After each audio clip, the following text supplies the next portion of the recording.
Bonjour Oui, camarade, peux-tu revenir sur la répression en cours à Monoprix?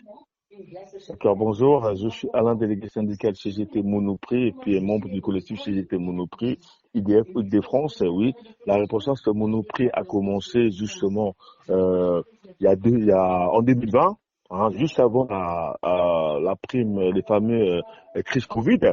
Voilà, où nous avions décidé, un poignet des élus mandatés de la CGT Monoprix, d'énoncer les mépris, la politique des bas salaires et les mépris concernant cette fameuse prime de 1 000 € qui a vu au fur du temps, passant au prorata de la présence physique, où quasiment personne n'a eu l'intégralité des 1 000 €. Certes, on se bat pour la hausse des salaires, mais malheureusement, une prime en tant que salarié précaire du commerce, on ne peut pas y refuser.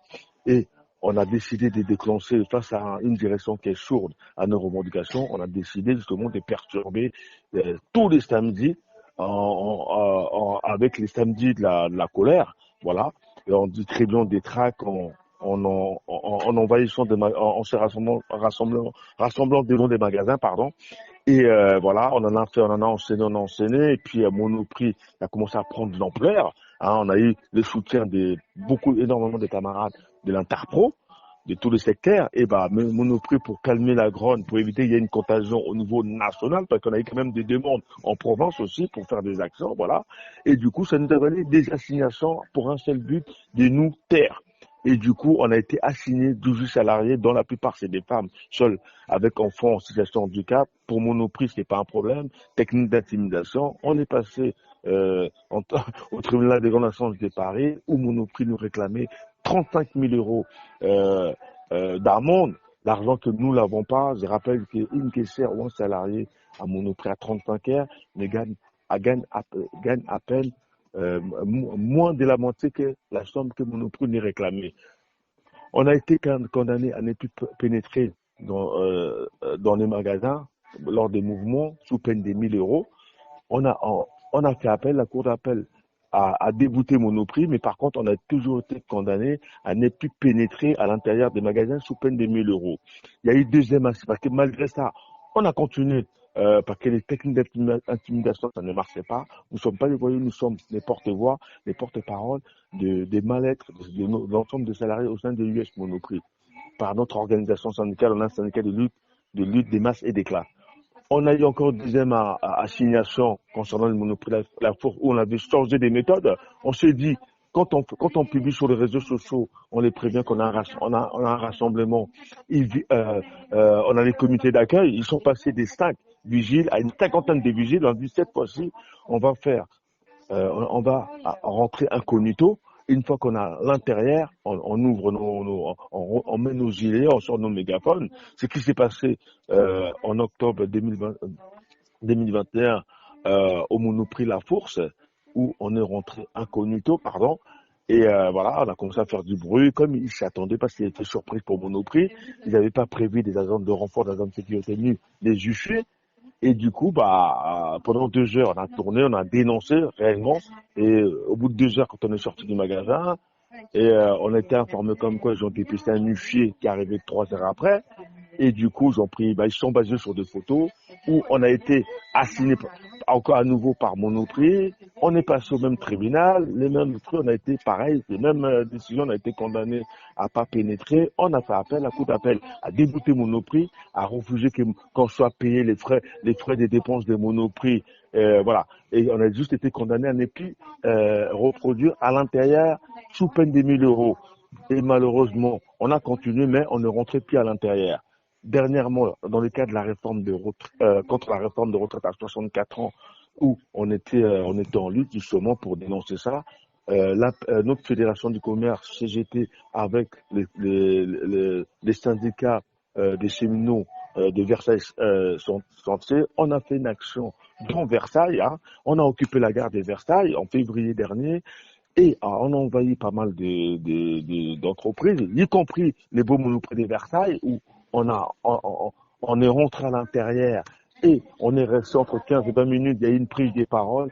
Et là, et, et- et là, au mois de mai, je reçois assignation alors que je n'étais pas seul à être en train de, voilà, j'ai reçu un courrier à mon domicile pour me créer la division avec avec ma femme, et aussi à l'entreprise à 7 heures du matin, c'est pour m'humilier devant mes collègues. C'est simplement une technique d'intimidation pour que je puisse me taire parce que je dérange Monoprix.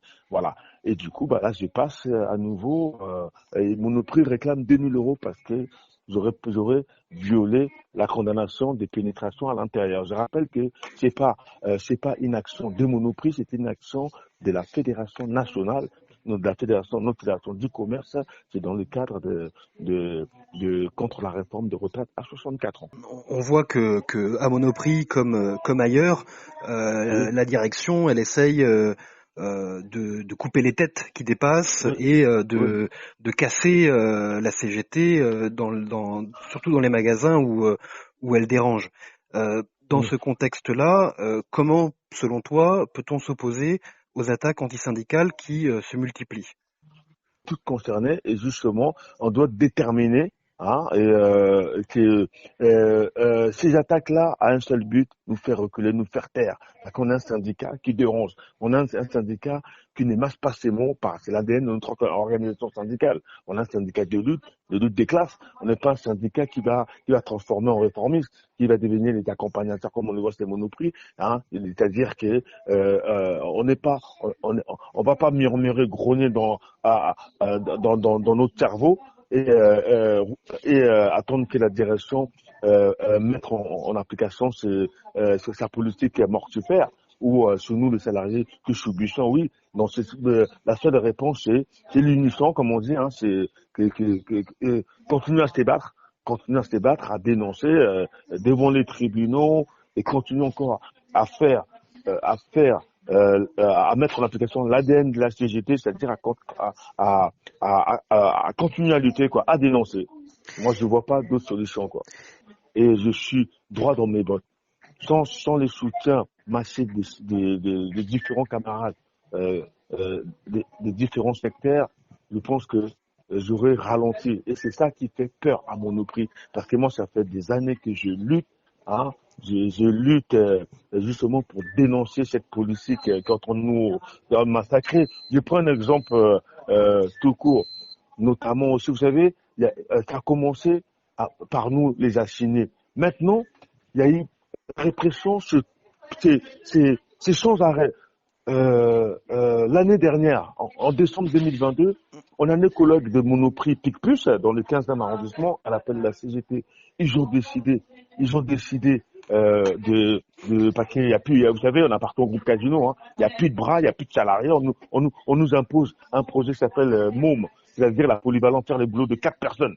4-5 personnes pour 1300 euros. Ils ont décidé de débrayer, de faire 90% des salariés, c'est-à-dire 39 salariés ont décidé de débrayer pour exprimer leur ras-le-bol à l'appel des élus CGT du magasin. Ils se sont retrouvés tous assignés au tribunal. Ils ont tout assigné. Et il y a eu la Monoprix à requête. C'est Monoprix, c'est maintenant en fait, c'est maintenant les droits de débrayer, de faire grève, est bafoué ce Monoprix. C'est-à-dire qu'aujourd'hui, vous n'avez plus le droit de vous péter. Vous devrez accepter tout et n'importe quoi. Il y a eu la requête pareil. Il y a eu des camarades de Marseille qui ont débrayé. Tout le monde se retrouve assigné. Tout le monde se retrouve assigné. C'est devenu strictement à la mode. C'est pour ça que c'est une technique d'intimidation où des gens ont peur. En fait, il faut subir.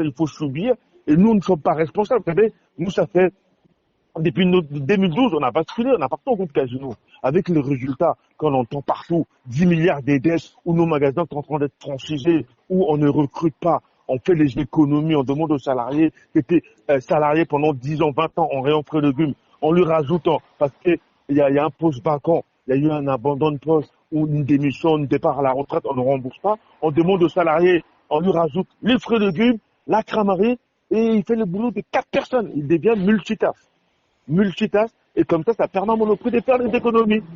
Et les caissières, pareil aussi, il y a plus de caissières. Il n'y a plus de caissières, c'est que des caisses automatiques. Et nos anciens, les retraités, n'en peuvent plus. Les gens veulent avoir des humains. Aujourd'hui, il y a quasiment la robotisation.